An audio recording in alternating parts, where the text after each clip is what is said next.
तोर कंचा हलदी देहटा गोरिलो सुखिला दिशुची।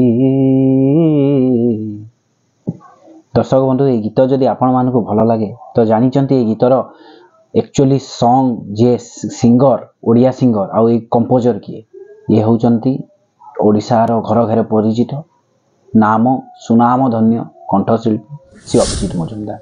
दर्शक बंधु ये गीत आउ ये विषय आपण मानक कहिबार अभिप्राय एतिकी जे से अभिजीत मजुमदार एवं हॉस्पिटल रो आईसीयू रे। हाँ दर्शक बंधु आपण मान ठीक सुनचंती लिभोसिरोसिस रोग रे पीड़ित होई एवं अभिजीत मजुमदार अछंती आईसीयू रे।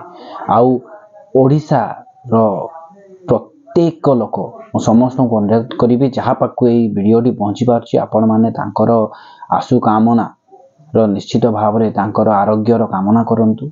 महाप्रभु जगन्नाथ तांको यथाशीघ्र भल कर दियंतु। ओडिशावासी को 700 रु अधिक गीत भेटी देइचंती अभिजीत मजुमदार। आ तांकर प्रति गीत रे जो भावना समस्ते झुमी उठंती तांकर ए गीत सब सुनी। दर्शक बंधु मु पुणी थरे आपण मानक आग्रह करी प्रभु जगन्नाथ पाखे यही रिक्वेस्ट करी ठाकुरे तांको जेते शीघ्र भल कर दियंतु एही लिभोसिरोसिस रोग। दर्शक बंधु वीडियोटी भल लगी बहुत मात्रा रे शेयर करंतु आउ फॉलो मध्य करंतु। नमस्कार।